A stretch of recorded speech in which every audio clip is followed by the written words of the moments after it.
हाँ तो नमस्कार प्यारे छात्रों, कैसे हो आप लोग। आई होप कि आप सब मस्त होंगे। सो हंसते रहे, मुस्कुराते रहे, स्वस्थ रहे और मस्त रहे। प्यारे छात्रों, आप लोगों का मैथ स्टार्ट कर देते हैं आज से। मैथ में क्लास 10 पहले यहाँ पर जान लो कौन सा मैथ स्टार्ट होने वाला है। क्लास 10 का मैथ स्टार्ट होने वाला है, ठीक। और चैप्टर नंबर 1 स्टार्ट करने जा रहे हैं आज से। तो आप लोग तैयार हो जाइए, आज फर्स्ट क्लास है। तो फर्स्ट क्लास में बस इंट्रोडक्शन रहेगा, क्या क्या पढ़ना है क्या क्या नहीं पढ़ना है। और कल के क्लास से पूरा चैप्टर का चैप्टर एंड करना स्टार्ट हो जाएगा, ठीक। तो यहाँ पर एक चीज जान लो, इस चैप्टर में हम पढ़ने वाले हैं यूक्लिड विभाजन प्रमेय का। क्या पढ़ने वाले हैं भाई? यूक्लिड विभाजन प्रमेय का पढ़ने वाले हैं। तो यूक्लिड विभाजन प्रमेय का होता क्या है ये भी बताएंगे। और यूक्लिड विभाजन प्रमेय का उपयोग कहाँ पर होता है, प्रमेय का यहाँ पर दे देते हैं। इसको यूक्लिड विभाजन एल्गोरिथम भी कहा जाता है, ठीक। प्रमेय का कहिए या फिर कहिए एल्गोरिदम। एल्गोरिदम एल्गोरिदम कहिए, एल्गोरिदम कहिए, एल्गोरिथम कहा जाता है, ठीक। तो हमें लगता है क्लियर, आप लोग समझ रहे होंगे बात को। तो इस चैप्टर में पहला बात जो है हमें ये पढ़ना है। दूसरा बात हमें पढ़ना है अंक गणित का आधारभूत प्रमेय, ठीक।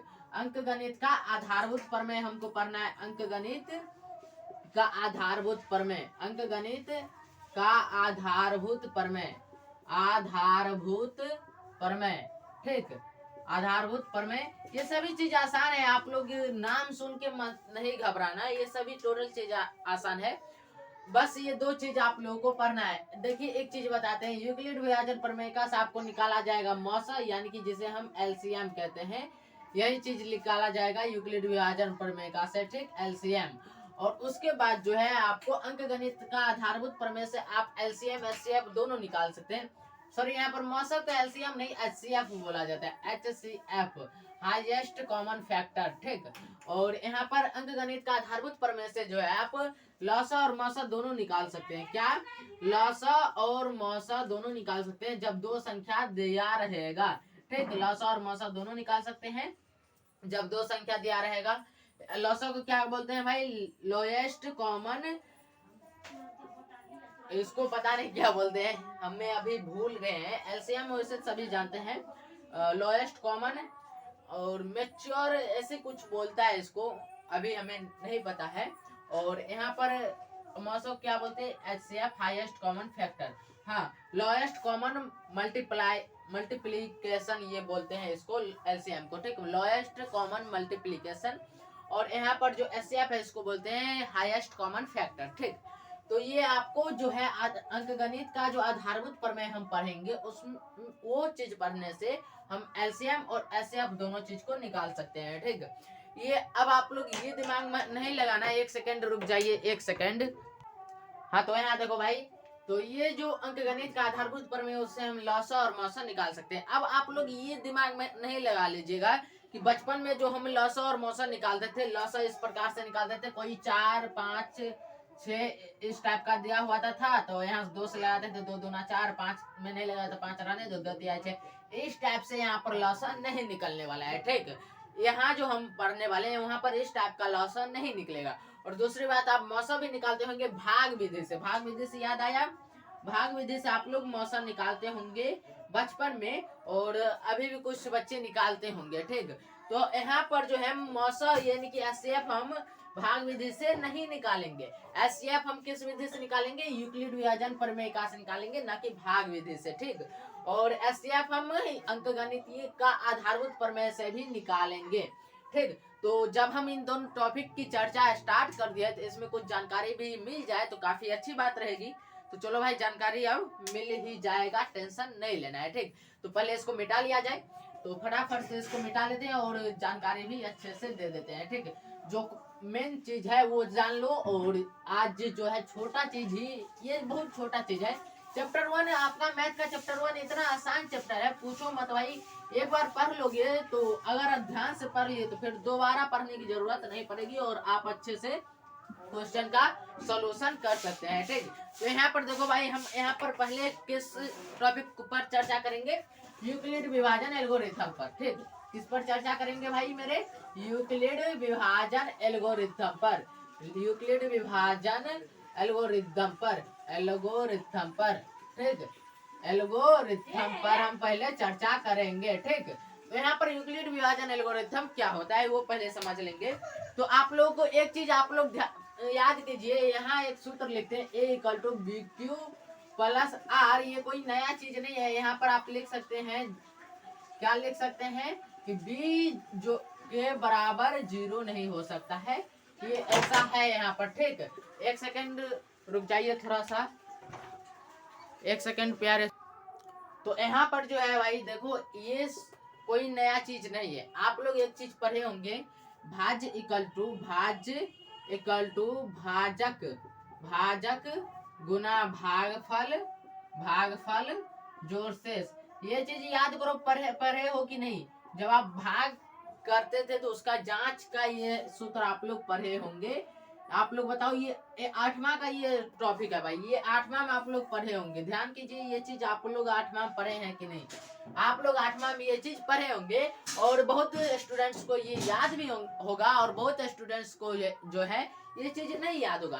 तो उन लोगों को बता देते हैं, भाज्य के जगह पर ए लिखा गया है, भाजक के जगह पर बी लिखा गया है, इंटू का कुछ नहीं, आराम से यहाँ पर इंटू का बिंदु दे दिए, और भागफल के जगह पर क्या दिया गया है भाई? क्यू दिया गया है, और शेष के जगह पर आर दिया गया है। ठीक, तो इसी को जब कंबाइंड किया जाता है तो सूत्र क्या बन जाता है? A equal to B Q plus R. यही है भाई यूक्लिड विभाजन प्रमेय का। ठीक, यहाँ तक क्लियर है?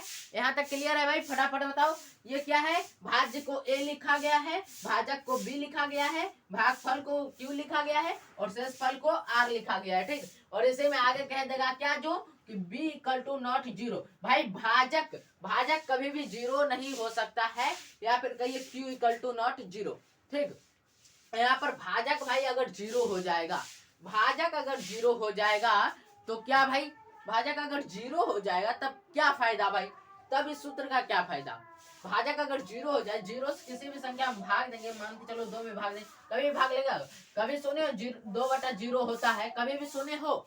नहीं सुने होंगे। आप लोग देखे ही नहीं होंगे कि 2/0 लिखे होते हैं। अगर ये कहीं देखा होगा तो वो गलत चीज है, वो ऐसा गलत लिखा हुआ है, और आपको डिटेल में बता भी देगा स्पष्ट करके कि ये चीज गलत है। तो ऐसा नहीं होता है। 2/0 ये क्या हुआ कि 2 में आप 0 से भाग दे रहे हो। ठीक, तो ऐसा कभी आपने सुना है या फिर बनाया है कि 2 में 0 से भाग देते हैं? ऐसा कभी किया है? नहीं किया है। तो ये भाई, ये जो हम अभी बता रहे हैं, तो ये यहाँ पर b इक्वल टू नॉट 0 के लिए अभी बता रहे हैं। b क्या हो गया भाई? भाजक। भाजक यानी कि जिससे भाग लगता है, जिससे भाग दिया जाता है। क्लियर? हमें लगता है क्लियर हो गया होगा आप लोग को। अब ये भाई यूक्लिड विभाजन प्रमेय का जो है यही चीज है। ठीक, एक तरह से कहा जाए तो ये भाग जो हम निकालते हैं उसको जांच करने का सूत्र है। बस इतना समझ लो, यूक्लिड विभाजन प्रमेय का क्या है? भाग निकालने के जांच करने का सूत्र है। लेकिन जांच करने में हम तो एक बार करते हैं, लेकिन इस विभाजन प्रमेय का जब हम उपयोग करेंगे तो उसमें बार बार इस सूत्र का जो है हमें उपयोग करना पड़ेगा, तब यूक्लिड विभाजन प्रमेय का बनता है। अगर चाहे तो आपको एक उदाहरण देकर हम समझा सकते हैं, तो क्या उदाहरण दे दिया जाए? चलो भाई दे देते हैं, एक उदाहरण हो जाएगा तो आप लोग क्लियर समझ जाएंगे यूक्लिड विभाजन प्रमेय का। आज तो भाई यहाँ पर बेसिक थ्योरी का क्लास चल रहा है, फिर भी थोड़ा सा समझा देते हैं। ठीक, क्लियर रहेगा आप लोग को। जब चैप्टर कल से स्टार्ट हो जाएगा तो आप लोग को ये डाउट नहीं रहेगा कि ये क्या है नहीं है। तो हम चाहते हैं कि आप लोग को डाउट भी ना रहे और टोटल का टोटल चीज क्लियर भी हो जाए। ठीक, तो यहाँ पर बेसिक थ्योरी की क्लास में जो कुछ भी क्लियर हो जाएगा, बड़ी अच्छी बात रहेगी। यूक्लिड विभाजन प्रमेय का में 2 संख्या आपको दे सकता है। जैसे पर यहाँ पर ले ले, क्या ले ले भाई? यहाँ पर 196 ले लेते हैं, और यहाँ पर ले लेते हैं भाई 12। ठीक, ये ले लिए 196 और 12।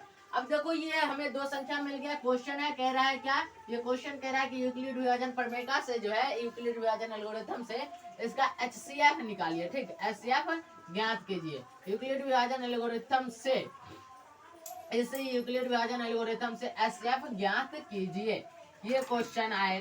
ठीक, ये क्वेश्चन है तो इसको कैसे ज्ञात करेंगे? तो हम क्या करेंगे, इन दोनों में बड़ा वाला पहले देखेंगे कौन सी बड़ी संख्या है। तो आप लोग स्पष्ट अंदाज लगा सकते हो कि बड़ी संख्या 196 है। ठीक, तो यहाँ पर 196 को यहाँ पर लिखेंगे। ठीक, और छोटे संख्या को यहाँ पर लिखेंगे बराबर के बाद। ठीक, ये चीज हो गया। और यहाँ पर हम लिख देंगे भाई यूक्लिड विभाजन प्रमेय का से या फिर एल्गोरिथम से। क्या लिखेंगे? यूक्लिड विभाजन एल्गोरिथम से, यूक्लिड विभाजन एल्गोरिथम से, या फिर आप लिख सकते हैं प्रमेयिका से, ठीक। तो आपको जो मन करे वो चीज लिख सकते हैं, इसमें कोई भी परेशानी नहीं है। तो हम यहाँ पर यूक्लिड विभाजन एल्गोरिथम से लिख दिए। अब यहाँ पर देखो यूक्लिड विभाजन एल्गोरिथम क्या कहता है कि ए इक्वल टू जो है बी क्यू प्लस आर होना चाहिए, और जहां जो है क्यू या फिर बी इक्वल टू 0 नहीं होना चाहिए, ठीक। तो यहाँ पर जो हमको यहाँ पर ए हमको मिल गया, देखो ए बराबर के साइड ए, बी के जगह पर हमको 12 आ गया। तो हम एक काम करेंगे, 12 से किस संख्या को गुना करें कि हमको 196 के करीब आ जाए, ठीक। तो 12 से अगर 10 गुना करेंगे तो है तो 120 ही होता है। कितना होता है? 120। तो एक काम करते हैं, यहाँ पर आप चाहो तो भाग ले लो रफ कॉपी में, तो चाहो तो आप भाग कर सकते हो या फिर अपने मन से गुना करते रहो, ठीक। तो यहाँ पर हम भाग कर लेते हैं, तो 12 एकम क्या हो जाएगा? 12, यहाँ पर घटाओगे 7 आएगा, और यहाँ पर 6। अब यहाँ पर आगे चलोगे तो क्या हो जाएगा भाई, फटाफट से बताओ। यहाँ पर आगे जब आओगे तो आगे 12 चौका 48, ठीक है, 12 चौका 48 ही हुआ है भाई, अभी 12 पंचा 60, 12 छक्का 72, ठीक। 12 छक्का 72 हो गया, ठीक। तो यहाँ पर 72 हो गया, तो 4 यहाँ से घट के निकल के आ गया, यानी कि 16। 12 को 16 से गुना किए तो हमको जो है 196 करीब आया, लेकिन 4 जो है हमें बच गया। 4 क्या हो गया? शेषफल में बच गया। तो आर को हम शेषफल बताए थे ना, शेषफल, और क्यों हो क्या हो जाता था? भागफल। तो भागफल तो हमें यहाँ से ले लिए 16, ठीक। और ये 4 क्या है? शेषफल, यानी कि आर की जगह पर आ जाएगा, तो यहाँ पर आर की जगह पर दे दीजिए भाई 4, ठीक। क्लियर हो गया होगा यहाँ तक, हमें लगता है क्लियर हो गया होगा आप लोग को। अब आप लोग को ज्यादा दिमाग लगाने की जरूरत नहीं है। ये 12 जो है, ये जो 12 इसको यहाँ उठा कर लाएंगे, यही होता है यूक्लिड विभाजन एल्गोरिथम। इस 12 को यहाँ उठा कर लाए, बराबर के नीचे बराबर दे देंगे, और ये 4 जो है हमें गुना के बाद जो है एक संख्या रहता है उसको कोई भी टच नहीं करना है। गुना और प्लस के बीच वाली जो संख्या रहती है उसको हमें छेड़खानी नहीं करनी है, और यहाँ पर जो प्लस के बाद वाली जो संख्या रहती है उसको ले लेना है। 4 यहाँ हो गया, ठीक। और उसके बाद जो है आप फिर गुना का चिन्ह देंगे। अब 4 से कितना को गुना करेंगे कि 12 करीब आएगा या फिर 12 के बराबर आएगा? 4 को 3 से गुना करेंगे तो 12 के बराबर आ जाएगा भाई, 4 या 12। तो शेषफल में तो हमें कुछ नहीं बचने वाला है, तो 0 होगा भाई। क्या होगा? 0। तब यहाँ हम लिख सकते हैं कि चूंकि अंतिम शेष 0 आता है, क्या लिखेंगे? चूंकि अंतिम शेष जो है, अंतिम शेष 0 आता है, अंतिम शेष 0 आता है, ठीक। लिखेंगे चूंकि अंतिम शेष 0 आता है, इसलिए अब HCF लिख देंगे। क्या लिख देंगे?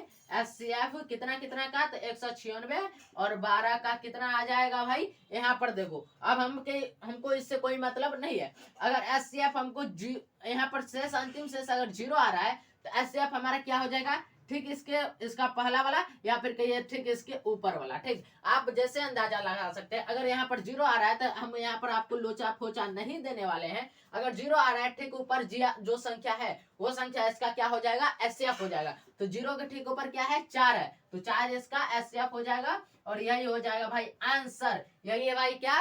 यूक्लिड विभाजन एल्गोरिथम, ठीक। क्लियर? हमें लगता है आप लोग समझ गए होंगे। तो आप लोग इसका स्क्रीनशॉट लेना चाहते होंगे तो ले लो भाई। इसका वैसे भी पूरे क्लास में तो अब इस पूरे चैप्टर में इसी का चर्चा होने वाला है, तो मुझे उम्मीद है आप लोग क्लियर स्क्रीनशॉट ले चुके होंगे। अब आपको एक चीज बता देना चाहते हैं, क्या भाई? आपको ये यूक्लिड विभाजन एल्गोरिथम तो हो गया, ठीक। अब आपको चाहिए अंकगणित का आधारभूत प्रमेय। अंकगणित का आधारभूत प्रमेय क्या होता है वो बताते हैं। उसमें एक सूत्र का उपयोग किया जाता है, आप लोग ये सूत्र पढ़े होंगे। आप लोग फटाफट से बताओ ये सूत्र पढ़े हैं कि नहीं? अंकगणित का आधारभूत प्रमेय वाला जो सूत्र है वो बताते हैं। कौन सा सूत्र है वो आप लोग पढ़े हैं? पहले संख्या गुने दूसरी संख्या, याद आ रहा है भाई? कुछ कुछ पहली संख्या गुने दूसरी संख्या, दूसरी संख्या, दूसरी संख्या इक्वल टू क्या होता है? मौस गुना लौस, मौस गुना लौस। फटाफट से याद करो, ये चीज याद आ रहा है? याद आ रहा होगा, क्योंकि ये सूत्र जो है आप लोग 8 क्लास में पढ़े हो, यानी कि 8वां कक्षा 8वां में आपने ये चीज पढ़ा होगा, और 9th में भी शायद इसका रिवीजन किया होगा, ठीक। तो ये सूत्र का प्रयोग क्या है? अंकगणित का आधारभूत प्रमेय। यही है भाई अंकगणित का आधारभूत प्रमेय, ठीक। अंकगणित का आधारभूत प्रमेय, ठीक। ये सूत्र आपको पढ़ना पड़ेगा किसमें? अंकगणित का आधारभूत प्रमेय वाला टॉपिक जब स्टार्ट करेंगे तब। तो इस सूत्र में आपको क्या रहेगा कि पहली संख्या दिया रहेगा, दूसरी संख्या मालूम करना रहेगा, मौसा और लौसा दिया रहेगा तो आपको दूसरी संख्या मालूम करना रहेगा, ठीक। अगर दूसरी संख्या दिया रहेगा और मौसा लौसा दिया रहेगा तो आपको पहली संख्या मालूम करना रहेगा।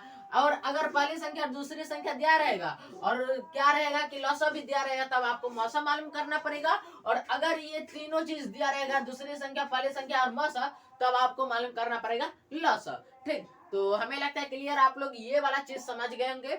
और नहीं भी समझे हैं तो समझने में कोई परेशानी नहीं होने देंगे जब ये टॉपिक स्टार्ट करेंगे। ठीक, ये तो भाई सूत्र है, इस सूत्र को आप लोग याद कर लीजिएगा। और यूक्लिड विभाजन प्रमेय का क्या सूत्र है, A equal to B Q जोड़ आर। यही चीज हम तब से समझाने की कोशिश कर रहे थे। तो हमें लगता है क्लियर, आप लोग समझ गए होंगे। दोनों सूत्र है, सूत्र को एक बार जरूर पढ़ लेना इस दोनों सूत्र को। बाकी नेक्स्ट क्लास में यानी कल क्लास में जो चैप्टर स्टार्ट करने जा रहे हैं वो चीज आपको पता चल जाएगा। बाकी बात यह है कि आज थोड़ा बैकग्राउंड साउंड आ रहा है, तो आज के लिए बस इतना ही रहने देते हैं। मिलते हैं नेक्स्ट क्लास में, तब तक के लिए हंसते रहिए, मुस्कुराते रहिए, स्वस्थ रहिए और मस्त रहिए। जय हिंद, जय भारत।